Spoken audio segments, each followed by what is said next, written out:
Saya ini jarang sekali sepakat dengan Tempo. Tapi dalam konteks merespon teror itu salah satu respon yang saya acungi jempol. Hari ini kan zaman sudah berubah. Dikirim-kirim yang kayak begitu, kalau kita terpancing dengan ketakutan, menurut saya KPI-nya sampai. Cara menyampaikan sikap yang terbaik terhadap mereka yang ingin melakukan teror karena tujuannya adalah membuat orang takut adalah menunjukkan kita tidak takut. Pesannya dari para ini leluhur kita di Jawa maupun Shakespeare, hati-hati dengan miskomunikasi, don't underestimate it. Kalau ditanganin serius pasti ketangkap orangnya kecuali dua hal. Pertama, pelakunya polisi sendiri atau oknum polisi yang cukup kuat, atau bukan oknum polisi tapi yang lebih kuat daripada institusi polisi.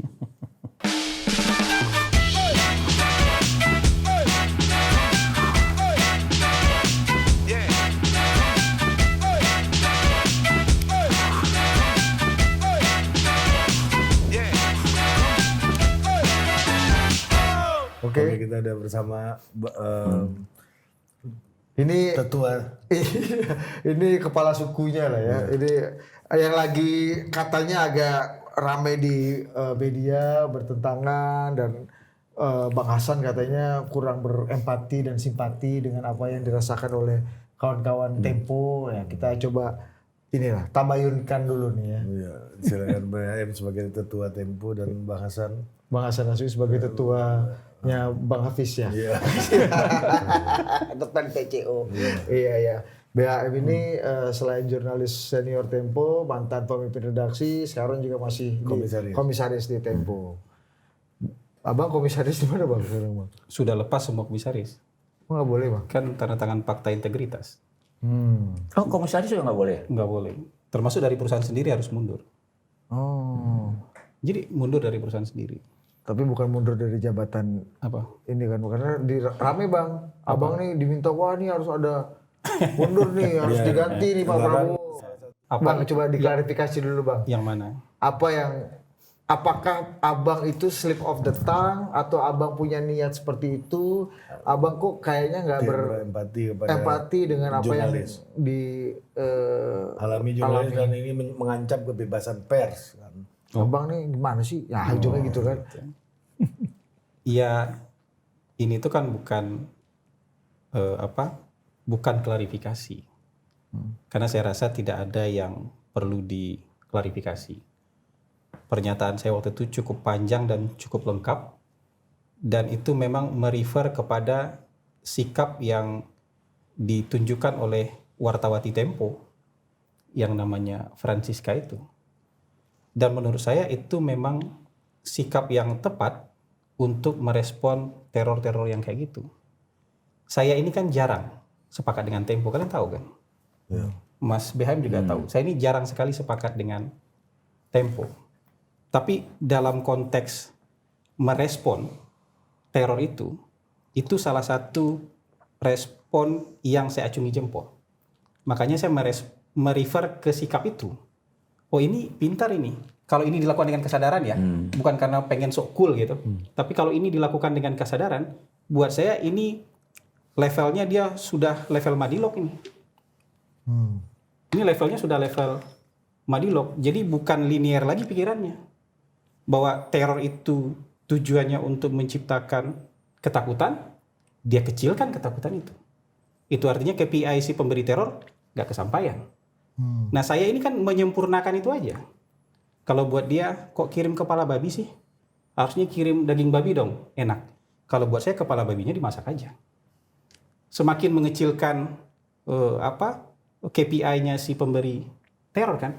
Kalian bayangin coba, kalau di zaman dulu mungkin itu lekat image-nya jadi teror di zaman dulu. Di zaman bapak-bapak kita itu mungkin. Tapi generasi sekarang ngelihat hadiah lucu begitu, saya rasa dimasak itu. Buat yang memakannya ya, saya rasa dimasak itu. Tapi mungkin kemarin kan memang ada yang, saya lihat sih sebenarnya awalnya berita teman-teman istana itu datar aja. Nggak ada yang istimewa. Tapi ada satu media yang memang kasih judul yang clickbait. Dimasak aja gitu. Tanpa menyertakan keterangan yang komplitnya di belakang. Dan akhirnya semua media menulis itu. Dan banyak orang yang marah, loh kok dianggap nggak sopan karena nyuruh masak babi. Kamu makan babi ya? Gimana kalau kita masak babi diantar ke rumah kamu? Loh saya kan nggak makan babi. Tapi orang yang dikirimin itu kan makan babi. Konfirmasi ke Mas BHM kan dia makan babi. Jadi menurut saya hari ini kan zaman sudah berubah. Dikirim-kirim yang kayak begitu, kalau kita terpancing dengan ketakutan, menurut saya KPI-nya sampai. Takut nih, jelas nih. Fear-mongeringnya jalan nih. Kan ini yang diharapkan oleh si pemberi teror. Tapi kalau dikecilkan, itu yang saya bilang, dia bisa jedut-jedutin kepala ke tembok. Loh kok dimakan sih gitu? Misalnya. Atau kok misalnya direcehin begini sih gitu. Nah itu yang menurut saya kemarin, oh ya saya dukung itu. Dan saya sempurnakan gitu loh. Cara mengecilkan si penerornya disempurnakan. Tapi herannya, orang-orang kemudian memframing itu seolah-olah mengecilkan media. Seolah tidak ada empati terhadap media. Tempo. Mungkin mazhabnya aja yang beda. Ada orang yang mazhabnya prihatin-prihatin, silakan. Kalau mazhab saya, mazhabnya harus dilawan. Teror seperti itu harus dilawan, bukan mazhab prihatin. Wah perhatiin, kasihan, segala macam. Loh sampai dong KPI-nya. Mazhab saya bukan mazhab prihatin, tapi mazhab lawan. Jadi kira-kira seperti itu aja. Jadi banyak yang kemudian marah-marah, tapi ya saya lihat yang marah-marah ini juga biasanya nggak ada urusan ini pun marah-marah kok. Gitu. Jadi memang sebagian besar juga marah-marah gara-gara urusan itu. Nah tadi yang udah bilang sebaiknya dievaluasi, sebaiknya di training, ya itu terserah mereka lah. Kalau merasa lebih hebat, lebih jago silahkan itu. Tapi kalau yang bilang dievaluasi, saya sama sekali tidak terganggu dengan itu. Harus diganti, saya sama sekali tidak terganggu dengan itu. Karena ketika kita menempati jabatan political appointee, itu tuh kita seperti debu di atas tungku kalau bahasa orang Padang. Itu kalau ada angin, udah hilang deh. Hari ini saya bicara, ntar malam saya diganti bisa. Bahkan tanpa perlu alasan apapun sebenarnya. Ini kan bukan jabatan elected office yang nggak bisa diganti dengan mudah. Kalau jabatan political appointee itu hari ini kita masih pasang Pindanayaka, besok sudah bisa hilang Pindanayaka. Jadi buat saya sama sekali tidak terganggu dengan pernyataan-pernyataan yang seperti itu. Gitu. Cukup panjang nggak penjelasannya? Panjang. Cukup mengerti nggak jalannya? Iya cukup. Jadi gini, ada sedikit lagi. Ada teman saya yang mengompor-ngompori itu, dosen tuh. Mengompor-ngompori, wah ini gini nggak ada empati, nggak ada segala macam. Justru dulu saya belajar dari teman saya ini. Teman saya ini dosen kriminologi. Ya. Justru saya belajar dari dia bahwa target pemberi teror itu bukan jumlah korban dan bukan seberapa besar kerusakan yang dibuat. Ya. Tapi target diberi pemberi teror itu adalah menebar ketakutan. Seberapa besar ketakutan yang bisa dia timbulkan. Ya. Nah makanya saya nggak punya mazhab prihatin-prihatin, karena mazhab prihatin-prihatin ini memperbesar ketakutan, memperbesar fear mongering. Saya mazhabnya mazhab lawan. Cara melawannya adalah kecilkan dia. Makanya waktu Indonesia jadi perbincangan dunia itu kan ketika 2016 bom Sarinah. Makanya ada legend namanya Pak Jamal tukang sate. Bom lagi meledak, dia ngipas-ngipas sate aja dia. Dan warga berkumpul aja di sana. Ada tukang kacang rebus, ada tukang kopi Starling, segala macam kumpul warga di sana. Jadi orang aktor intelektual beri teror kan misalnya gagal KPI dia. Target dia menciptakan ketakutan dengan ledakan itu, orang Indonesia nggak takut ini gitu. Kumpul-kumpul aja jadi tempat nongkrong tuh. Hashtagnya kalau nggak salah kami tidak takut. Kami tidak takut itu. Dari sana kan, dari melihat para penjual dan orang yang santai di situ muncul kemudian hashtag kami. Jadi tidak menggelorakan keprihatinan, tapi menggelorakan perlawanan. Tapi itu kan terduga pelaku terornya kan non-state actor, bukan aktor negara, Bang. Tapi kalau dalam hal ini Tempo sebagai sebuah media yang kritis kepada pemerintah, terduga pelakunya ya negara itu sendiri gitu. Makanya dalam konteks saya itu juga bilang gak empati. Saya juga nggak yakin seperti itu. Karena kan Tempo bisa punya masalah dengan siapa aja. Kan kita fair aja. Dengan pemberitaan seperti Tempo, dia setiap hari bisa punya masalah dengan banyak orang dan dengan siapa saja. Kita nggak tahu itu siapa, makanya saya bilang kita nggak tahu ini masalah Tempo dengan siapa. Paling mudah memang menunjuk negara atau state actor gitu kan. Ya kalau orang menunjuk kayak gitu, ya justru kita kecilkan juga siapapun tokohnya, pelakunya, dengan mengecilkan itu kan KPI-nya nggak sampai. Dan akan muncul perlawanan dan keberanian untuk itu. Dan saya lihat ketika tayangan Bocor Alus juga dibecandain aja kok sama host-hostnya Bocor Alus. Yang 3 orang itu dibecandain aja kok. Loh, ini respon mereka bercanda-bercanda kok. Ya, kenapa orang memaksa kita harus prihatin? Kan kita harus dukung mereka mengecilkan itu. Bahkan sampai bilang kedua kali bilang, ya kirimin yang matang dong gitu. Jangan kirimin yang belum matang ya, kiriminnya yang matang. Buat saya itu cara merespon yang Paling tepat. yang benar. Saya ini kan alumni mendapatkan yang kayak gitu-gitu juga. Jadi cara Pernah juga Bang. Dan cara Abang waktu itu udah seperti caranya itu. kayak gitu juga gitu. Tapi Abang sebenarnya kalau dibilang Abang nggak berempati nih, nggak ada simpatinya sama sekali Ya dengan hari apa ini yang- kan orang bisa Abang dari perspektif Abang sendiri, Abang gimana melihatnya? ya maka itu saya bukan mazhab prihatin-prihatin. Mazhab saya mazhab harus dilawan. Ya orang yang mazhab prihatin silakan. Bang, ini ada Kalau mazhab saya itu harus ya kita harus menguatkan untuk melawan itu. Bang, ini ada jurnalis senior yang nge-tweet gini, nge-post gini lah. Mbok minta maaf karena nggak berempati di komen sebelumnya. Ini terkait dengan konten Abang yang paling baru lagi nih, yang perlu diterjemahkan lagi nih kontennya kan. Mbok minta maaf karena nggak berempati di komen sebelumnya. Dorong aparat usut tuntas. Lah klarifikasinya menimbulkan masalah baru karena meminta teror pengiriman kepala babi dan bangkai tikus yang kemudian dikirim lagi ke jurnalis Tempo nggak dibesar-besarkan. Ini terkait dengan klarifikasi. Nggak, saya nggak tahu apa dia maksud itu. Tapi saya rasa saya tidak dalam posisi minta maaf untuk itu. Saya tidak mentertawakan. Ya, saya tidak meledek, saya tidak merendahkan. Justru kita berdua sama-sama posisinya lagi merendahkan si peneror. Kenapa harus meminta maaf? Kenapa harus standar dia itu yang dilekatkan ke standarnya saya? Posisi saya sama persis, sikap saya dan sikap Tempo sama persis. Itu saya yang harus minta maaf. Ini saya mengecilkan peneror, dia Tempo juga mengecilkan peneror. Terus ada yang bilang saya harus minta maaf.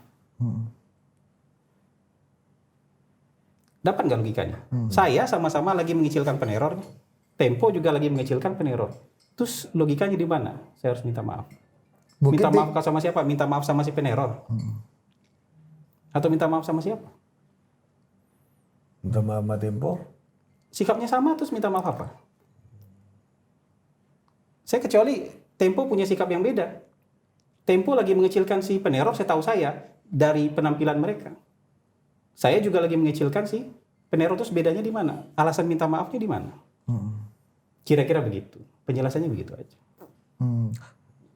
Meskipun yang diharapkan publik mungkin Bang, negara itu tegas dengan mengutuk peristiwa-peristiwa seperti ini sehingga negara terkesan dan terlihat hadir untuk menegakkan Ibu Menkom keadilan Diji seperti ini. sudah mengutuk. Menteri HAM datang ke Tempo. Bagian saya berarti mengecilkan Peneror. si peneror. Tiga-tiganya mengutuk, apa diferensiasinya? Ya kira-kira kan kita tuh harus punya strategi untuk melawan teror, melawan kejahatan, melawan hal-hal yang tidak, saya sih lebih operasional aja. Kira-kira seperti itu. Abang ini nggak Bang, selama 1-2 hari terakhir ketika ini ramai sekali, Abang mendapatkan teguran atau Kalian berharap saya dapat teguran? ya nanya. Abang ditegur nggak? Maksudnya kan kalau publik merasa Abang salah, ya kan? Apakah atasan Abang, ankum Abang, atasan yang menghukum Abang nih merasa yang sama Karena dengan dulu publik? publik menilai ada beberapa menteri Pak Prabowo Iya. salah dan kemudian ada atasan yang Iya. menegur. Ya. Ya, ankumnya Saya nggak tahu kalau besok ya. Tapi kalau dari hari Jumat, Sabtu, Minggu hari kejadian Jumat ramai Bang. ini, ya ya? Jumat, Sabtu, Minggu hari ini tidak ada. Gitu. Respon mereka gimana bang? Beliau-beliau. Respon apa? Respon beliau. Kalau responnya jelaskan aja. Beliau paham apa yang saya maksud, jelaskan lagi aja supaya masyarakat tidak salah paham. Buat saya ya itu aja. Gitu. Ya saya nggak tahu besok ya, kan ini Jumat, Sabtu, Minggu nih, sudah Minggu malam. Iya. Iya, gitu. Besok gak ada yang tahu juga. Mungkin besok kita nggak ada yang tahu. Ini kita syuting hari Minggu malam ya, guys. Ya. Kita kan nggak tahu besok ya. Iya, kita ke seniornya Cica lah, seniornya teman-teman kita Husein, ada BHM. BHM melihatnya gimana BHM ini mengenai apa yang menimpa teman-teman Tempo dan respon Bang Hasan yang mendapatkan nota protes banyak dari publik. Ya, pertama sebelum menjawab itu saya bilang walaupun saya masih komisaris di Tempo, tapi saya tidak dalam posisi mewakili institusi ya, sebagai pribadi aja. Kalau saya melihat ya mendengar penjelasannya Bang Hasan ini, saya juga baru ternyata gitu kasusnya, bukan seperti yang kita baca di medsos gitu kan, yang kita baca di sebagian media gitu.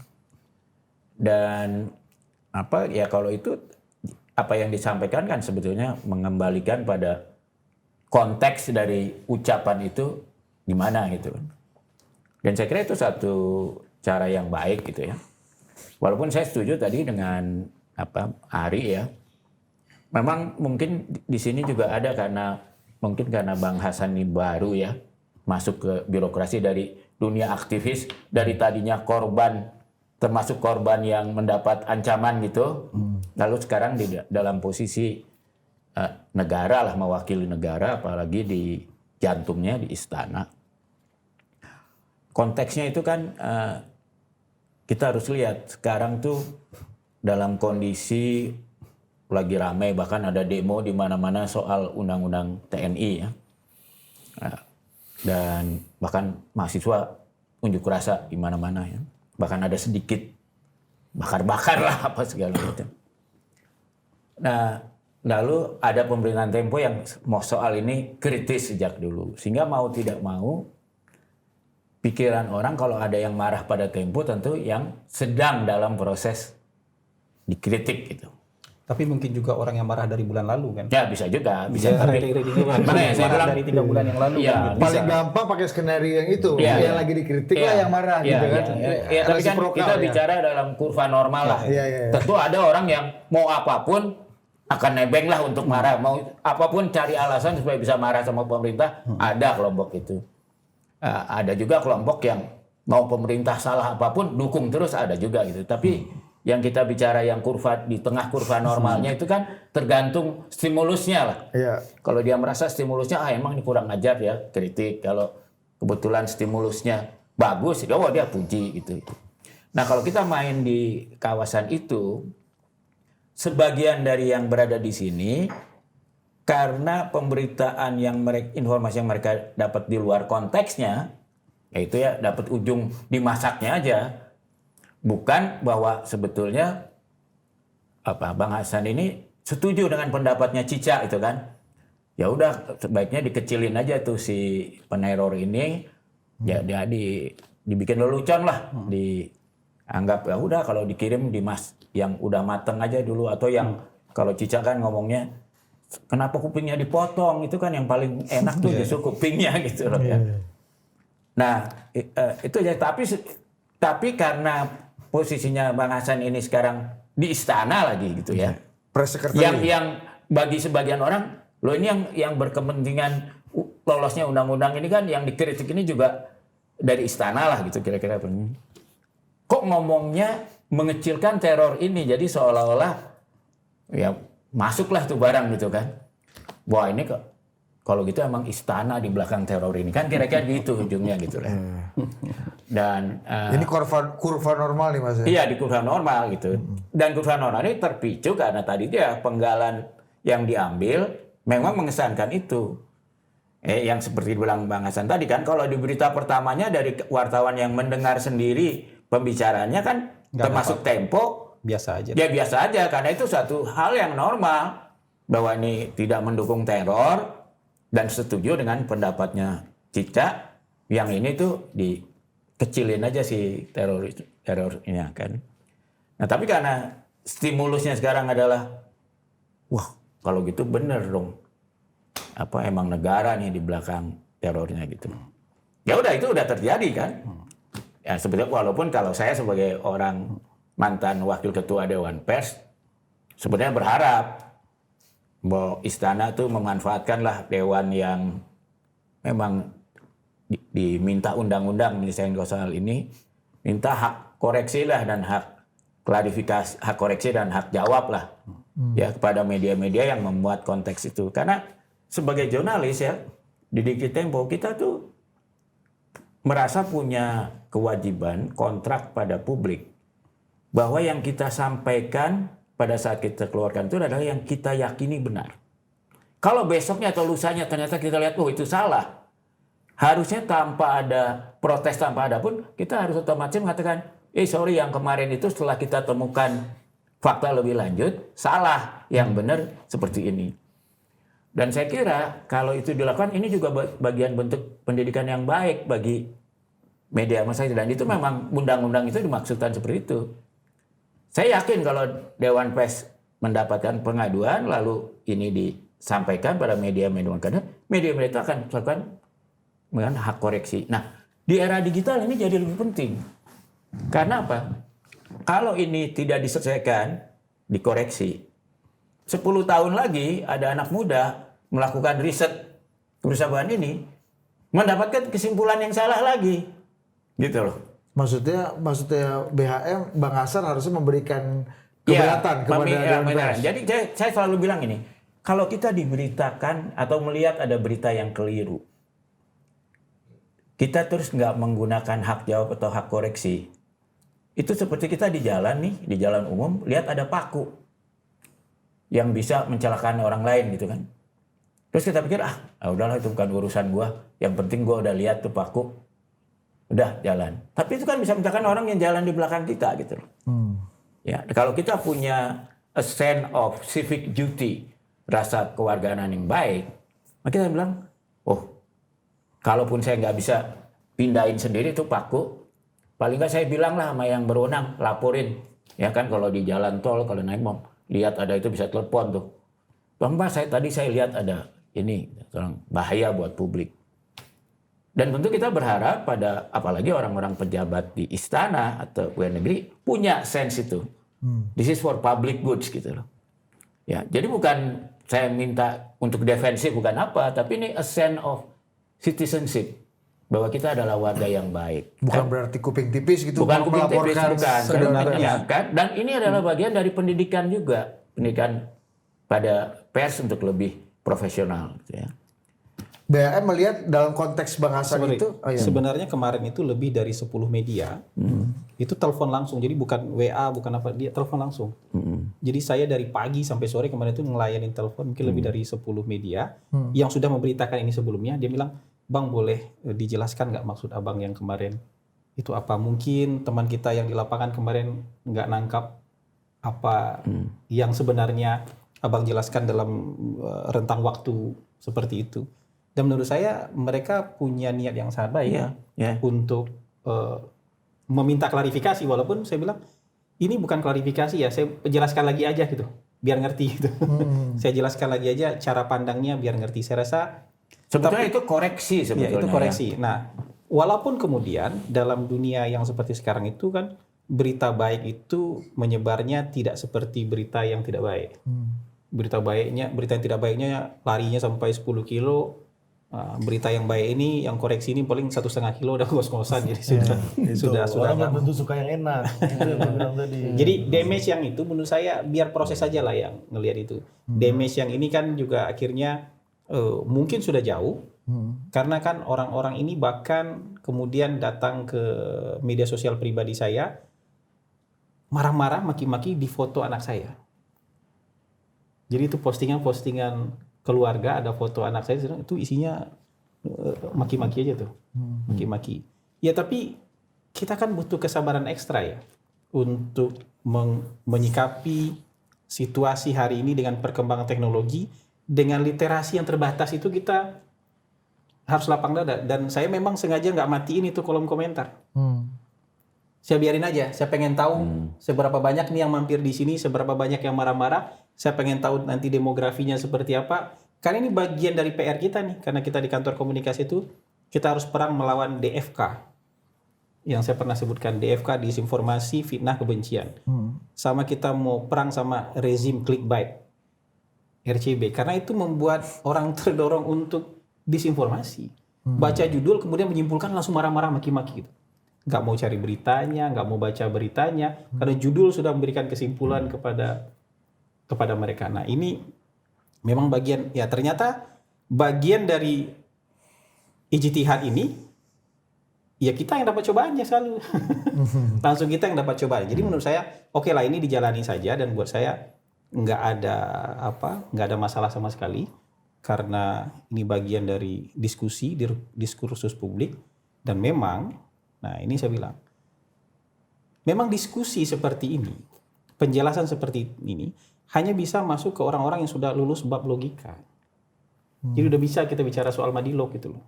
Kalau yang nggak lulus bab logika, dia marah-marah aja. Kenapa orang harus disuruh masak babi dan itu dianggap pelecehan? Kalau orangnya nggak makan babi, disuruh masak babi, ialah pelecehan.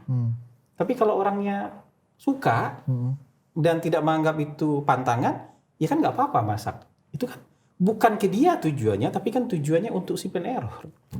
Karena kiriman dia dikecilkan nilainya, bukan jadi teror malah jadi makanan, kan gitu kira-kira gitu. Jadi, tapi PR-nya memang nggak gampang. Menjelaskan kepada orang yang nggak lulus bab logika ini kan memang PR, dan kita masih berjuang ini untuk apa? Untuk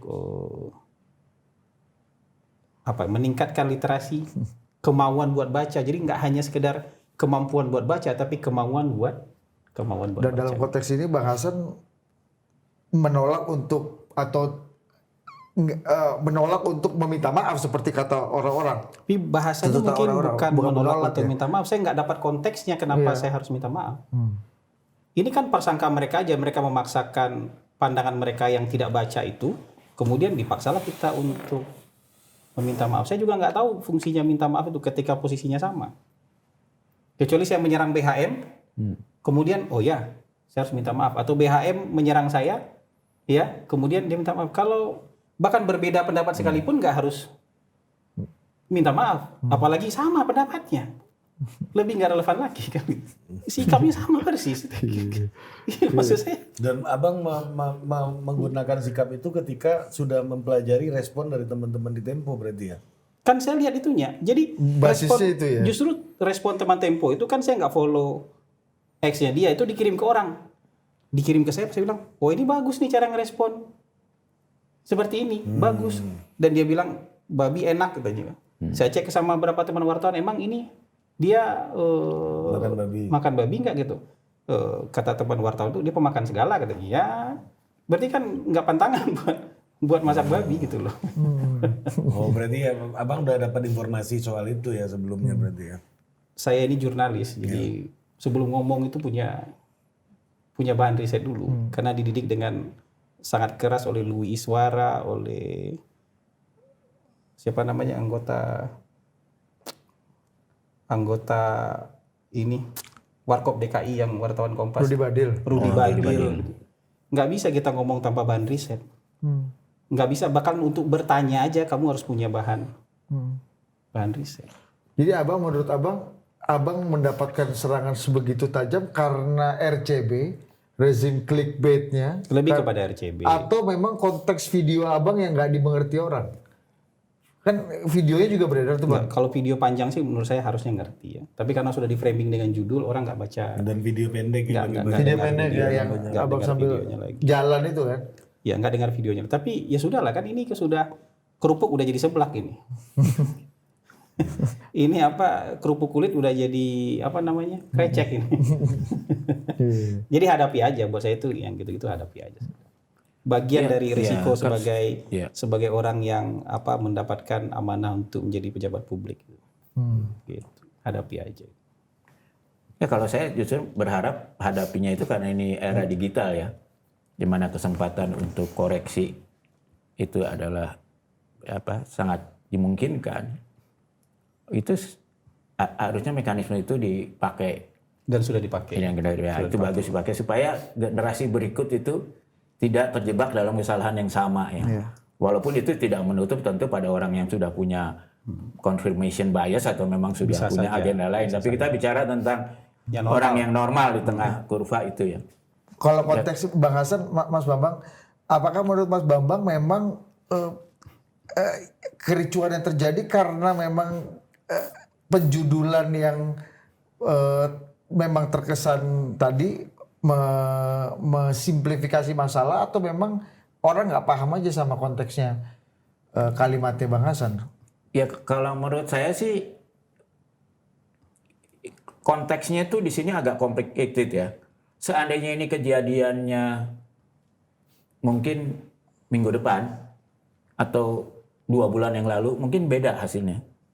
Karena kan kebetulan ini terjadi di dalam suasana ketika ada semacam kecurigaan yang besar di sebagian, paling nggak itu menjadi wacana yang cukup kencang masyarakat dengan adanya perubahan undang-undang TNI ini, bahwa ini ada kembali ke orde baru lah kira-kira gitu kasarnya ya, sehingga orang-orang yang dulu merasa ikut reformasi apa segala semua bangkit kembali lah gitu, bahkan anak muda pada berdemo gitu. Seandainya ini terjadi, saya bilang tidak dalam suasana ini, mungkin juga sensitivitasnya beda ya. Dan tapi memang ya di bidang komunikasi memang kita harus tahu dengan kepekaan itu, sensitif itu. Tapi Dan terus terang ya, kalau soal teroris, menghadapi terorisme ini, saya juga kadang-kadang melatih para wartawan. Ini memang suasana yang sulit.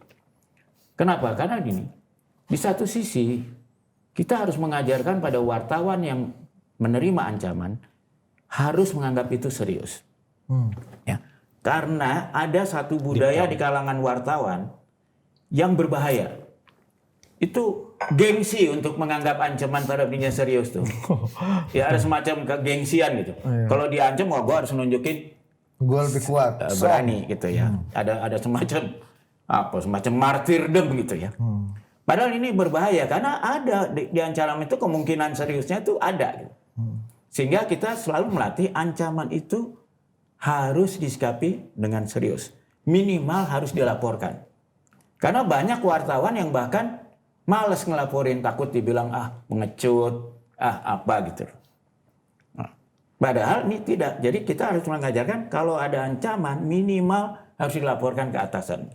Jadi atasan tahu. Jadi atasan tahu dan melihat, bisa lebih menilai apakah ini serius atau bisa. Dan tapi di lain pihak ya betul memang cara menyampaikan sikap yang terbaik terhadap mereka yang ingin melakukan teror karena tujuannya adalah membuat orang takut adalah menunjukkan kita tidak takut. Gitu.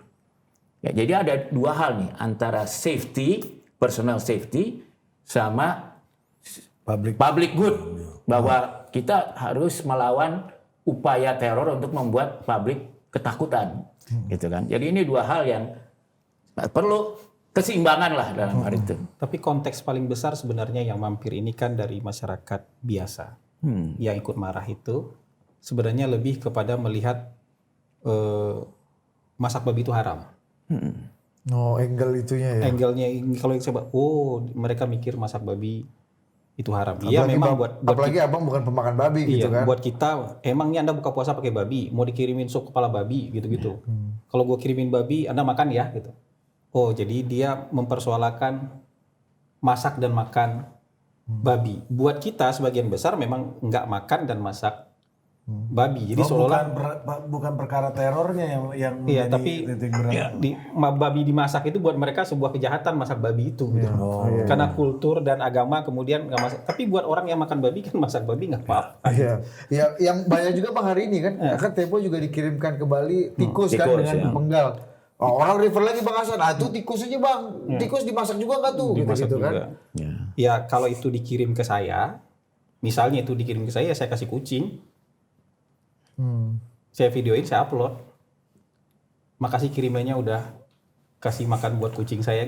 Kira-kira MBG buat kucing. MBG buat kucing misalnya kayak gitu, karena ya kita kan nggak sekali 2 kali mendapatkan gitu. Kalau itu dikirim ke Iya. saya gitu. Tapi ya itu menurut saya menambah kepekaan lagi ya.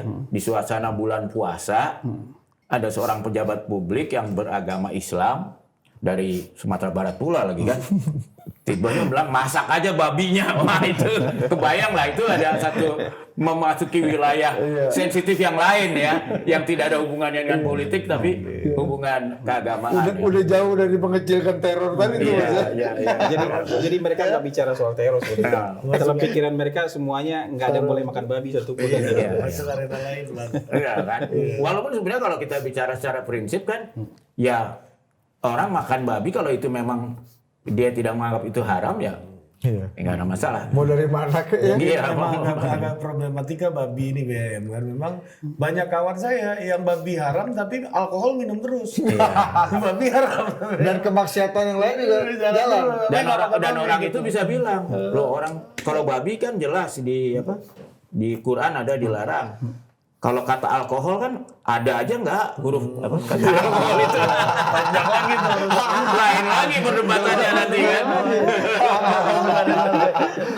Tapi kembali ya, kalau menurut saya begini, kalau saya sih sebagai orang yang lebih senior nih ya makanya memang ada itu, kalau orang Jawa tuh punya aksara yang namanya tuh Hano Caraka ya.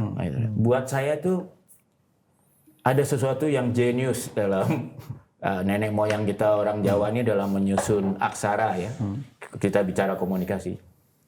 Karena saya belum pernah tahu di dunia ada aksara yang kalau kita lafalkan bentuknya itu menjadi dongeng. Kalau kita ngomong A, B, C, D, E, F, G kan nggak ada artinya. Kita ngomong alif, bata, sa, jim, itu kan nggak ada artinya. Masing-masing huruf saja. Ya, masing huruf aja dihafalin.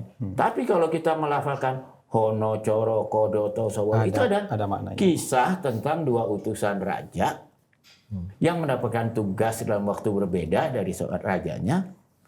Mereka berangkat satu wilayah, di perantauan bertemu, ya sama-sama dianggap menjalankan tugas raja, karena yang satu tuh suruh jaga keris, nggak boleh diserahkan pada orang lain kecuali rajanya sendiri.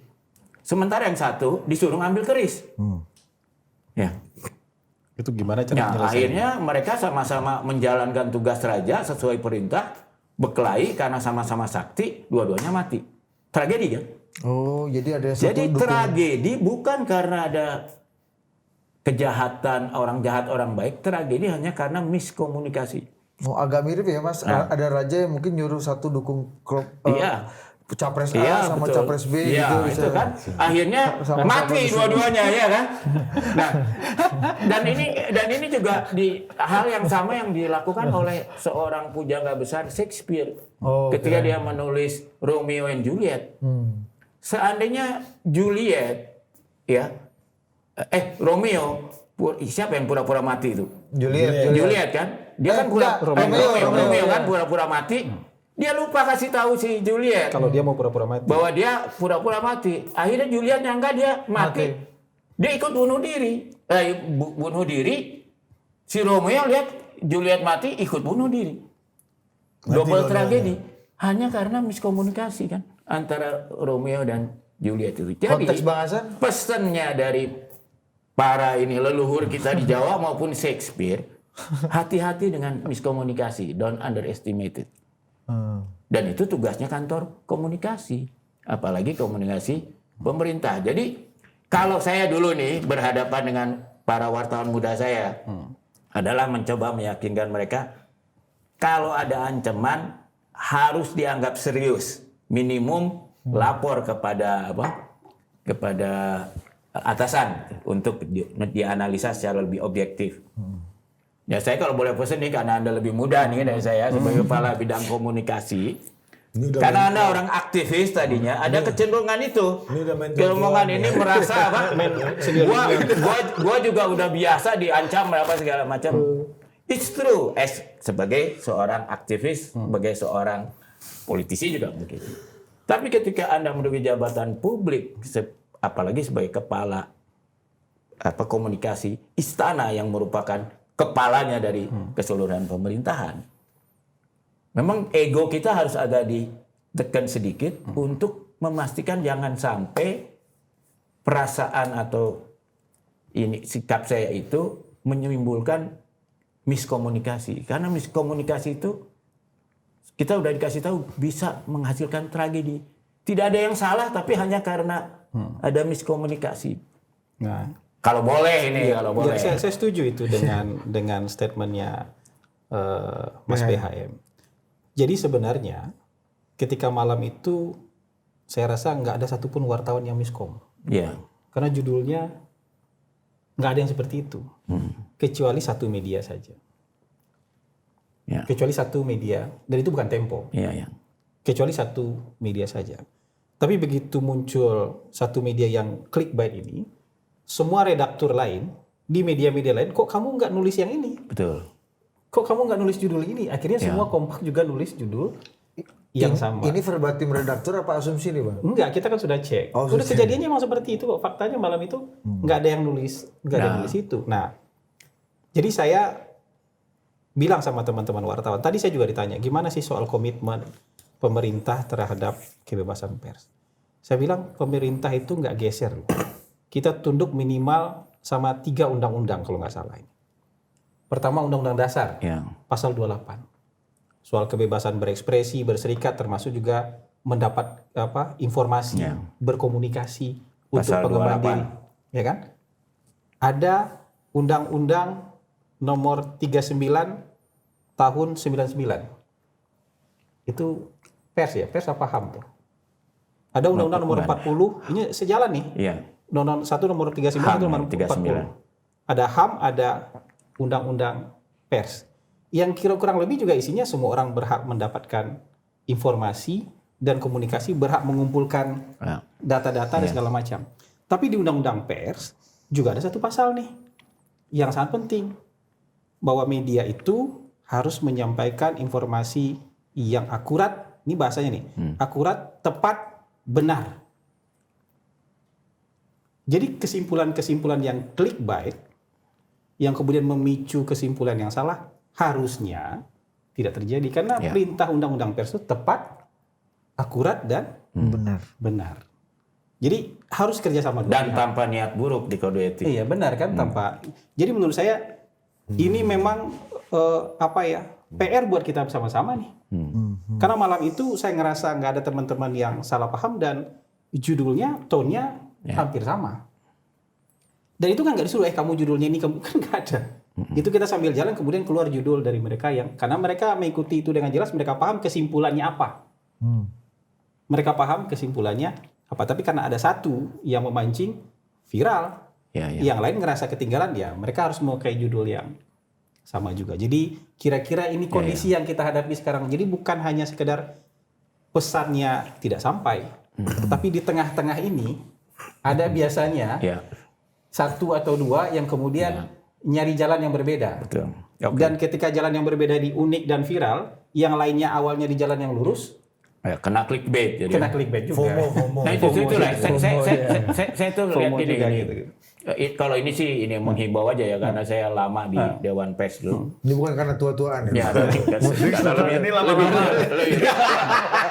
Karena gini, maksudnya gini. Ini sebetulnya gini ya. Kadang-kadang kita di satu antrian tuh lihat orang tertib antri ya kan. Tiba-tiba ada satu orang nyerobot. Nyelak. Dan semua orang Dibiarin sama petugas. semua pengen nyelak. Akhirnya semuanya antrian itu bubar ikut ya. Itu kan yang terjadi kira-kira. Semua orang tadinya udah taat nih dengan undang-undang pers, dengan kode etik jurnalistik. Tiba-tiba ada satu yang nyempal Dan dibiarin. dan dia mendapat keuntungan gitu kan dengan mungkin membacanya lebih banyak dan dibiarin. Akhirnya yang ini waduh, gua rugi nih jadi akhirnya terikut ya. Kita sebagai orang yang lebih paham soal itu harusnya ikutlah karena itu tadi kan menjaga kemerdekaan pers tugas kita semua. Jadi saya sebenarnya benar-benar berharap dan mudah-mudahan sudah dilakukan sih.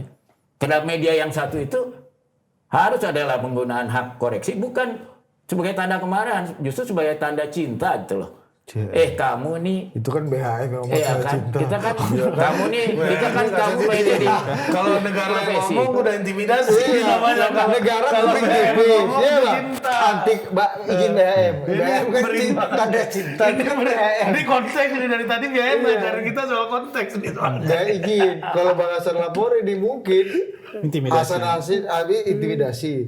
Hasan Hasbi kuping tipis. Hasan Hasbi otoriter. Ya kalau BHM Kan negara tanda cinta. kalau menurut saya seperti yang tadi bilang, itu kan tergantung cara tapi mengkomunikasikan. benar juga masukannya.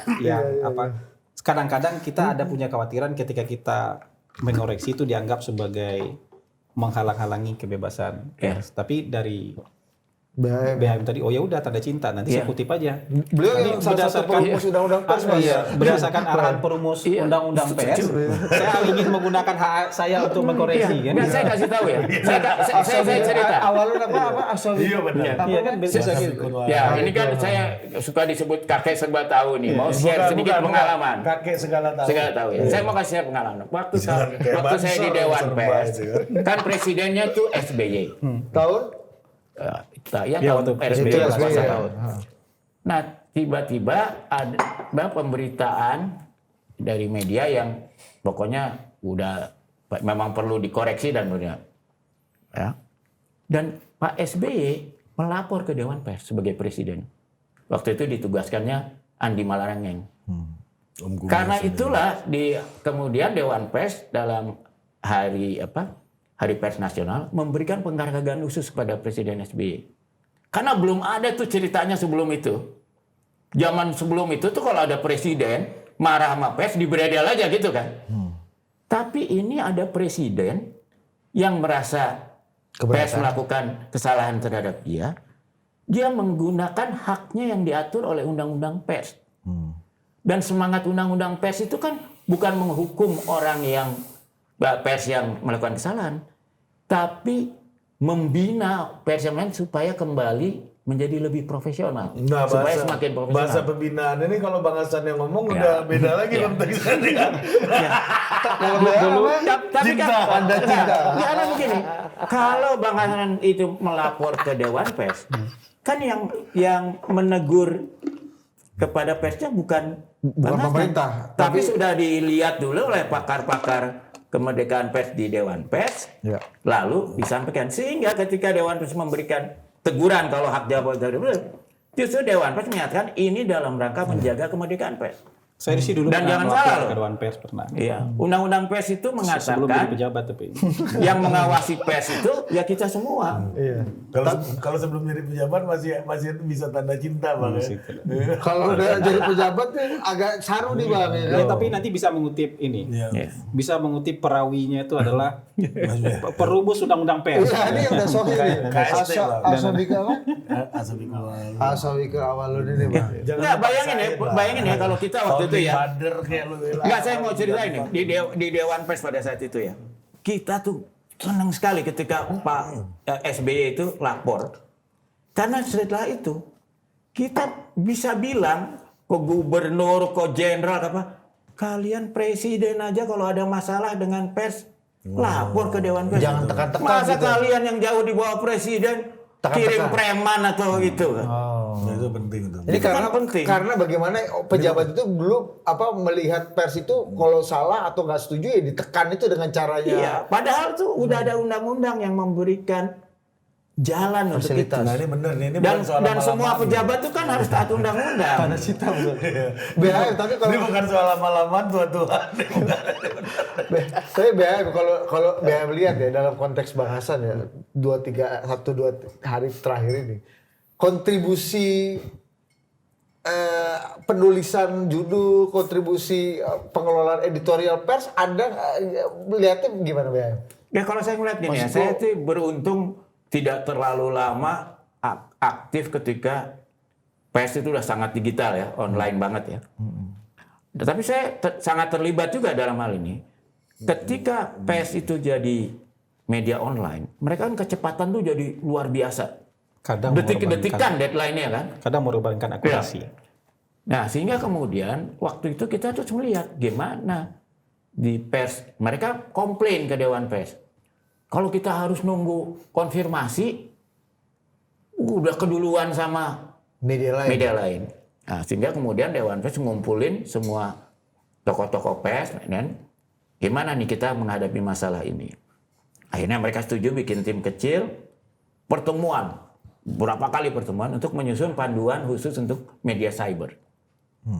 Dan akhirnya ketemu kesepakatan untuk media yang cyber yang seperti itu. Oke, seandainya demi kecepatan harus segera sampaikan, tidak sempat mengkonfirmasi dulu kepada pihak yang harusnya dikonfirmasi, boleh diturunkan tapi harus dengan catatan bahwa ini belum dikonfirmasi dan kami sedang mencari konfirmasi dan secepatnya akan memberikan konfirmasi seperti itu. Sehingga pembacanya juga sudah dikasih tahu, ini informasinya belum dikonfirmasi. Dan saya kagum juga, kita buat, terus kita bikin versi bahasa Inggris di website.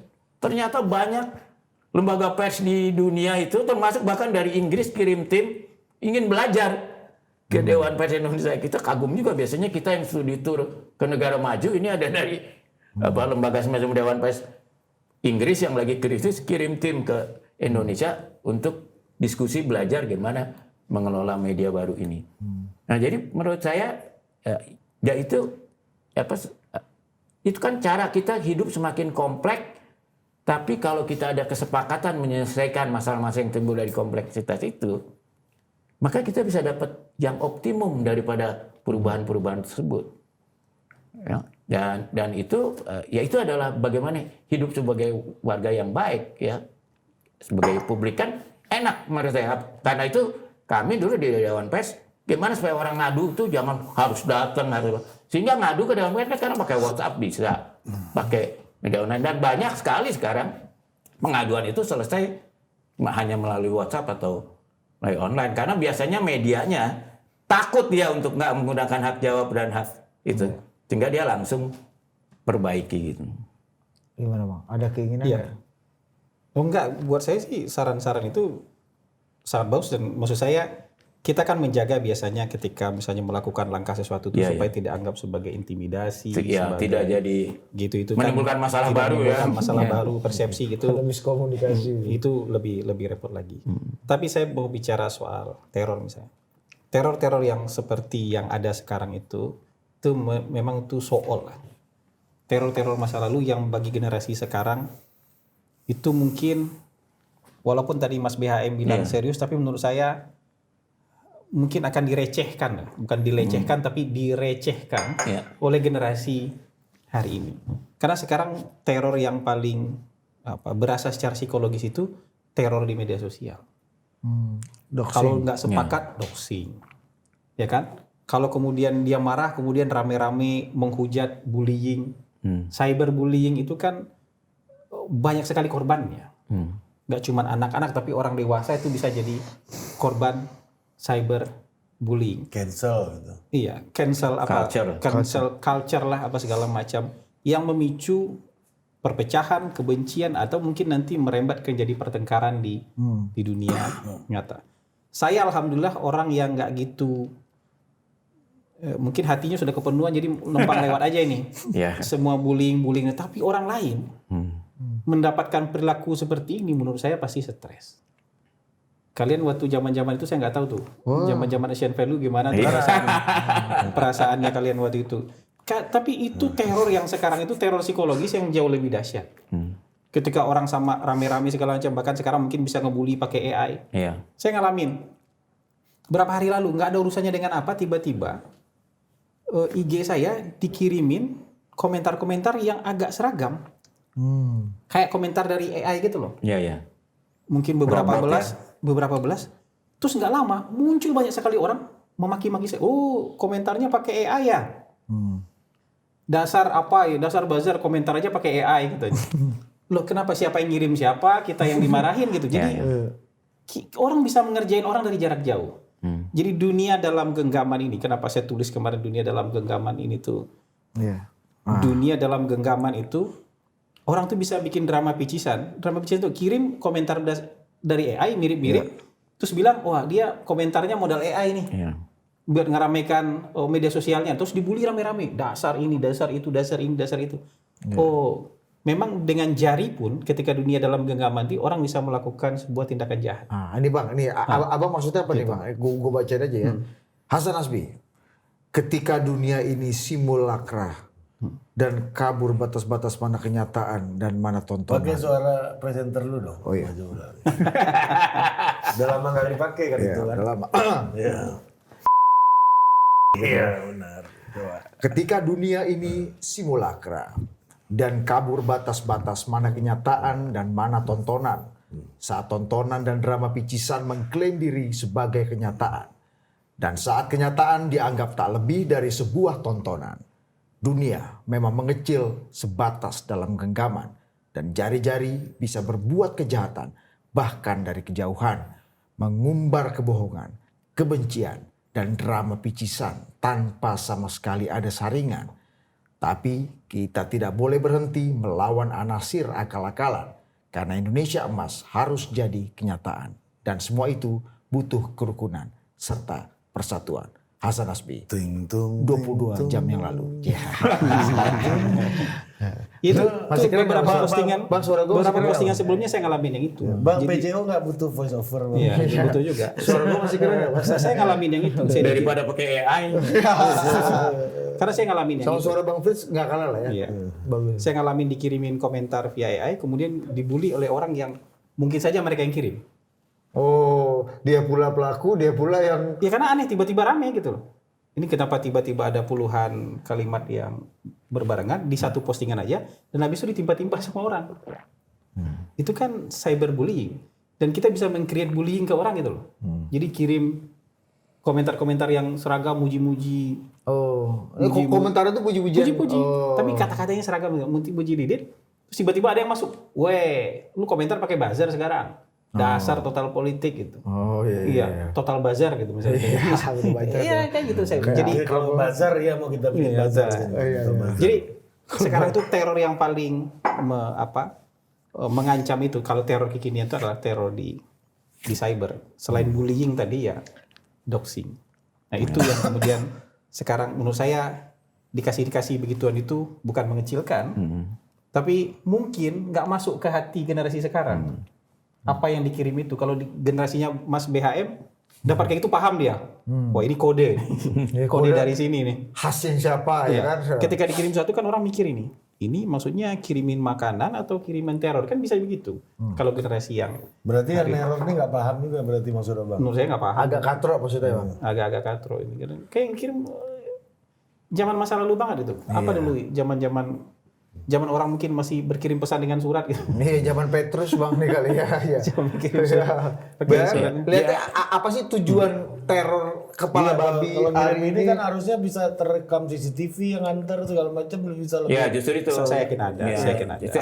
IT lebih kompleks sekarang gitu loh. Enggak, saya yakin ada. Modelnya gitu. Inilah kalau menurut saya sih ini menarik, kita wait and see ya, tunggu ya. Karena apa? Polisi itu kalau respon awalnya kelihatan serius. Karena bayangin 20 orang dikirim apa? untuk memeriksa. Oh buat kasus berusaha ini. Jadi artinya serius kan? Kalau lihat dari jumlah polisi yang Kepala datang. babi aja apa kepala babi dan tikus yang belakangan Mas? Ketika masih kepala babi itu belum ada, ini udah Kalau datang tikus 20 tambah polisi. 10 gitu. tuh, ya. Jadi ini ditambah lah. Jadi kita appreciate lah bahwa polisi itu Jadi waktu kepala tikus datang itu sudah ada polisi. kan itu jam 2 pagi datang lembarnya. Jadi mereka udah kemarinnya udah datang ya. Nah, jadi artinya itu menunjukkan keseriusan polisi yang perlu diapresiasi lah ya. Nah, tinggal sekarang tantangannya adalah kalau menurut saya sih ya gini-gini kan saya udah puluhan tahun juga biasa investigasi dan kerja sama polisi juga dalam kasus-kasus. Ini kasus gampang bongkarnya nih kalau menurut saya ya. Kalau mau. Sehingga kalau menurut saya kalau tidak terbongkar. Nggak tunggu dulu, gampangnya gimana nih BHM? Ya ini kan jelas sebelumnya ada Atau apakah ada apakah Tempo bisa membongkarnya sendiri gitu tanpa misalnya kalau bantuan polisi atau ada second opinion bisa dari membongkarnya sendiri, penyidikan polisi gitu BHM? ya ginilah ke Tempo itu kalau kita tuh tidak punya apa namanya bukan pro justisia ya. Iya. Paling kita hanya bisa tahu aja berhenti di situ. Ya kan? Oke. Tapi kalau polisi itu pro justisia, dia bisa tangkap dan dia proses. Jadi kita Gampangnya tentu bongkar jalan, tapi kita kan bukan pro justisia. Iya. Gampangnya gimana? Ini gampang banget buat dibongkar. Itu BM gimana? Pertama gini kan sudah merefleksikan itu? diketahuan ada beberapa puzzle yang bisa dipecahkan ya. Pertama adalah kan sebelumnya ada ancaman Instagram mau kirim ini, mau untuk mengirim ini, Teror dan itu cyber sudah terror. disampaikan ke polisi. Kita kan punya cybercrime unit yang canggih lah ya, apalagi kalau kita lihat waktu perkara Sambo itu kan sampai HP orang aja bisa dibikin nggak jalan ya kan.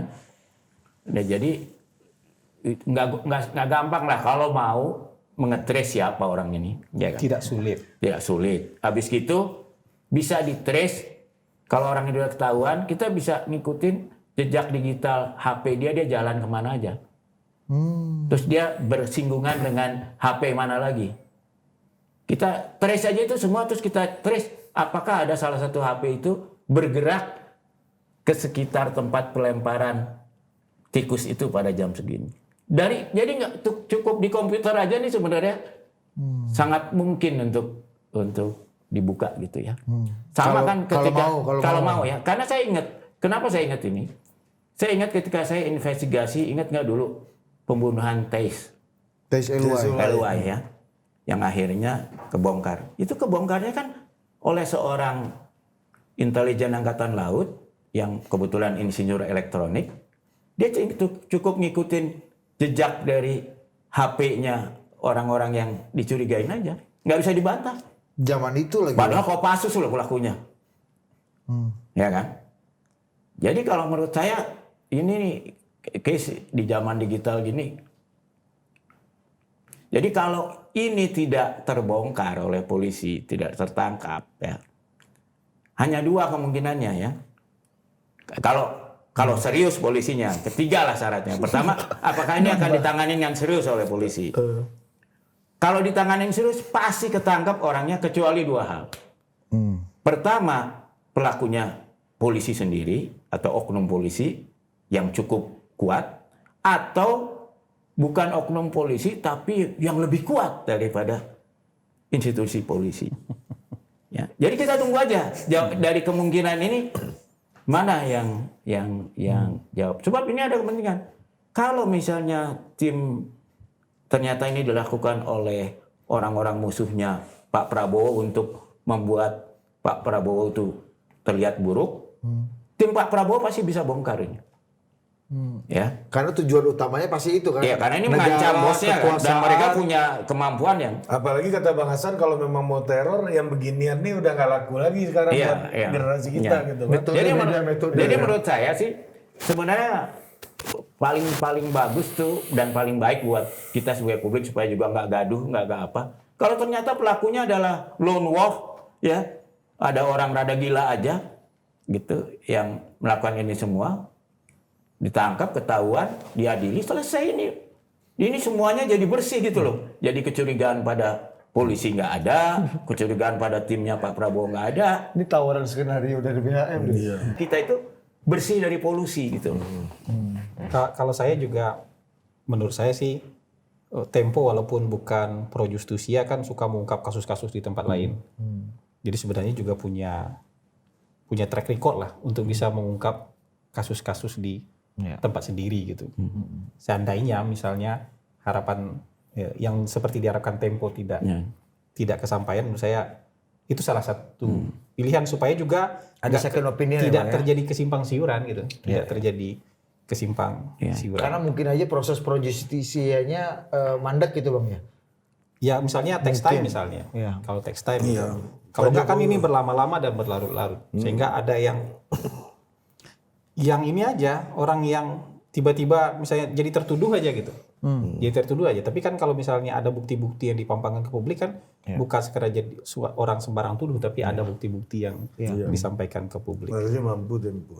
Ya. Bang, tapi ini jadi atensi nggak Bang bagi presiden, bagi ini dari untuk mengeskalasi. Kalau sampai Menteri HAM sudah datang ke mana, ke kantor Tempo, itu atensi presiden.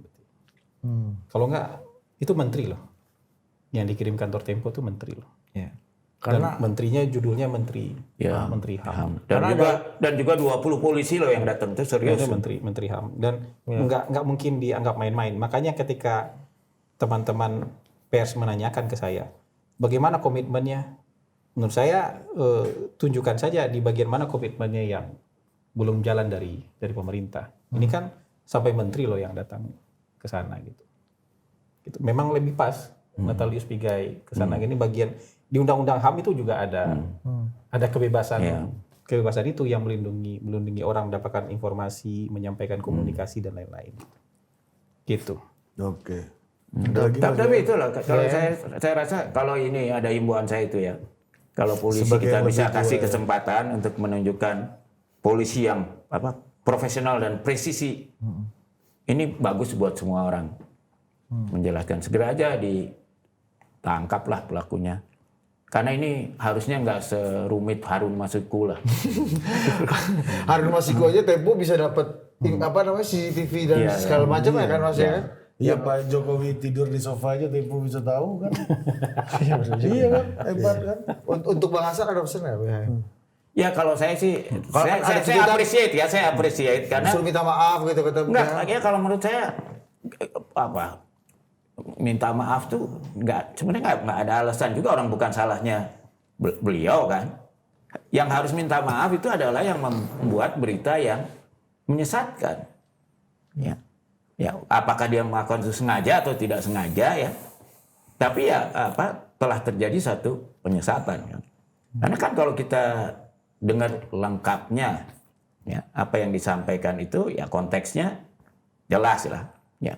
Walaupun kalau ada kritik saya sama Bang Hasan, mestinya kalau dalam suasana yang lagi peka, sangat peka gitu menyangkut, ini ada semua nih, ada masalah politik, ada masalah sosial, agama ya kan, gitu mestinya Bulan puasa pula lah, ya, ya. bulan puasa pula ya kan, beliau orang Islam dari Sumatera Barat pula ngomong soal babi pula ya kan. Mungkin Jadi ini banyak netral kalau kepala sapi kayaknya. yang lain lah kalau bahasa bilang. Tolonglah kali-kali Ya, agak lebih agak ya mungkin ini adjustment lah kan, belum ada setahun di jabatan Tapi gitu. sebagai pengamat lebih mahal mana sapi Ya. atau babi kepalanya? Jadi kalau saya membandingin sama ini loh, tapi ini soal PR ya. Bandingin pendekatannya Deddy Mulyadi sama Ridwan Kamil itu kan beda banget ya. Ridwan Kamil yang mungkin karena dia bekas arsitek, beken di atas itu kan defensif gitu. Sedangkan kalau Deddy itu kan mungkin karena dia orang dari cultural bawah dan itu, jadi dia banyak lebih mendengar dulu sebelum itu. Saya kira ya itu, kalau kita aktivis politisi itu senjata kita mulut kita kan. Tapi kalau kita menjadi pelayan masyarakat, birokrat yang lebih berfungsi itu dua telinga kita. Sebelum kita menggunakan mulut kita gitu loh. Karena beda ininya, konteksnya gitu ya. Yang satu mewakili kekuasaan negara, sedangkan yang satu mewakili rakyat yang mengkritisi negara gitu. Nah, dan saya kira Bang Hasan pasti mampu lah untuk beradaptasi untuk Kalau lanjut. Ya, Ini cara efektif menghadapi teror juga nih Bang ya. Kalau lanjut teror reshuffle juga. Iya. Mau ada reshuffle Jadi nggak, perlu Bang? ada reshuffle nggak Bang? Hah? Ini nggak tahu, itu kan kewenangannya presiden. Jawabannya itu udah jawaban ini. Ini normatif ini kalau Lebih menarik obrolan abang di belakang sih gitu. Iya. Ini nggak merecehkan isu nih Bang kalau gini kan? Yang paling tahu presiden. Yang di luar presiden itu berspekulasi. Berharap boleh, usaha Berharap silakan. berusaha silakan, tapi yang paling tahu adalah presiden. Jangan lu alihkan tema lagi ini Bang. Enggak, dia kan lu yang nanya reshuffle apa mau gimana sih? Tapi maksud gua udah cukup sampai situ, jangan lu perpanjang lagi. Itu kan pelebaran bisa. Tapi kalau lihat sejarah pendek dari Gus Miftah, lalu Pak Menteri Brojo, Satrio. saya kira Your sangat friend. bergantung apakah dalam komunikasi ini dengan memperbaiki komunikasi, ya udah selesai, masalah komunikasinya selesai. Udah. BHM melihat ini sebagai orang yang punya sensitivitas dan punya pengalaman tua-tuaan kan BHM paling tua ya.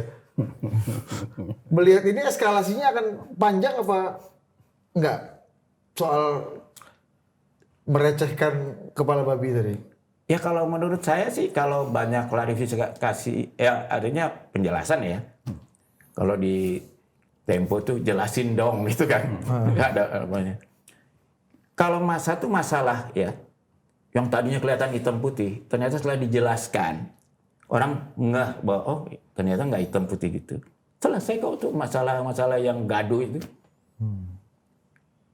Cepat kok, itu banyak studinya tuh. Hoax disebarin, cepat menyebar. Lalu ada yang itu kan namanya yang apa fakta, cek fakta gitu. Terus kelihatan tuh apa? Hilang. Jadi itu kayak wabah gitu. Kalau menurut saya kayak wabah, ingat nggak COVID? Tapi Kuat menyebar cepat. Begitu ada vaksinnya, hilang. kalian juga maksa Mas BHM berspekulasi namanya. Iya, kenapa juga diskusi Pak? Iya. Kan dia tua. Beranalogi lah. Iya, sebenarnya. dia paling wisdom. Kan kakek segala tahu, Bang. Iya. Kalau serba tahu banser. Ada sernya kan. Iya, kan itu Nusron. Nggak, tapi inilah kan ada pepatah bahasa Inggris. What doesn't kill you will make you stronger. Ini uji coba. Kalau apa yang justru kita bertahan tidak mati itu membuat kita lebih kuat. Nah karena ini bulan puasa. Asal jangan patah kaki. Kalau ini bulan puasa, karena ini bulan puasa dan kita sesama muslim, itu ada ayatnya tuh. Tuhan tidak akan memberi cobaan kepada orang yang tidak akan kuat menghadapinya. Jadi bahasa nggak perlu mea culpa ya? Nggak perlu. Mea culpa nggak perlu ya? Jadi jelaskan aja dan ya itu tadi seperti nemu paku di tengah jalan, jangan dibiarin lah. Kalau nggak bisa kita pindahin sendiri ya kita laporin pada yang punya tugas memindahkan. Oke, terima kasih Ben. Kita rehat. Kenapa jadi Bang Karni lu? Nggak, penutupan yang sadu gitu kan identik dengan Bang Karni kan. Iya. Pakai ayat. Kalau yang nggak syadu? Kita. Kalian artinya mau lebaran mesti minta maaf ke Bang Karni. Minta maaf. Assalamualaikum.